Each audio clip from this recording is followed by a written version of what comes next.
আমি সিঙ্গাপুর এসেছি আনস্কেলে, একটা শিপইয়ার্ড কোম্পানিতে ফিটার হিসাবে কাজ করছি।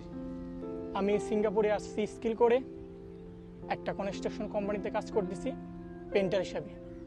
আনস্কেলে সিঙ্গাপুর আসতে কোনো ট্রেনিং লাগে না। আনস্কেলে সিঙ্গাপুরে বেতন অনেক কম, তবে স্কিল থাকলে ভালো হয়, বেতন ভালো পাওয়া যায়। আমি যখন সিঙ্গাপুর আসছি তখন 4-5 লক্ষ টাকা খরচ হয়েছে আমার। আমি শিপইয়ার্ডে আনস্কেলে আসছি বাংলাদেশ থেকে। আমার যে টাকা খরচ হয়েছে প্রায় সেটা উঠাইতে 1.5-2 বছর সময় লেগে গেছে। আমি সিঙ্গাপুরে আসছি স্কিল করে, প্রায় আমার 8-9 লক্ষ টাকার মতন খরচ লাগছে আসতে। বাংলাদেশ থেকে স্কিল করে আসতে আমার 1 বছরের অধিক সময় লাগছে। অনেকজনে ফেল করে, আরও বেশি সময় লাগে, আসতে পারে না। আমার অনেক ফ্রেন্ড সার্কেল এরকম আছে। স্কিলে ভালো স্যালারি পাওয়া যায় যদি কোম্পানি ভালো হয়, এটা পুরাটাই কপালের উপর নির্ভরশীল।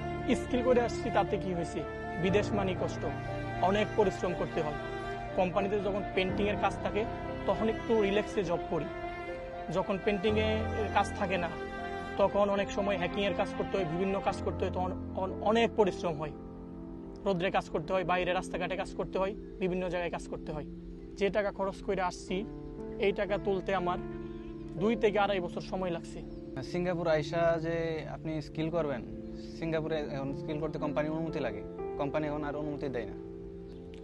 শুধু স্কিল করে আসলে হবে না, সিঙ্গাপুরে আইসা নিজেকে আপডেট করতে হলে, ভালো প্রতিষ্ঠিত করতে হলে, তাহলে বিভিন্ন কোর্স আছে, এগুলা করতে হবে, তাহলে নিজেকে প্রতিষ্ঠিত করা যাবে। সিঙ্গাপুরে নতুন যারা আসবেন এতগুলা টাকা খরচ কইরা তাদের কিন্তু কষ্ট করতে হবে অবশ্যই। স্কেলে আসেন, আনস্কেলে আসেন, কঠোর পরিশ্রম অবশ্যই করতে হবে, তাহলে সিঙ্গাপুরে আসেন। যারা ভাবছেন যে আনস্কিলে সিঙ্গাপুর আসবেন তাদেরকে এটাই বলতে চাই যে সিঙ্গাপুরে যদি আসেন তাহলে স্কিল করে আসলে ভালো হয়। আনস্কিলে অনেক পরিশ্রম করতে হয়, যে কোনো সব ধরনের কাজ করতে হয়, যে যা কাজ দেয় তাই করতে হয়।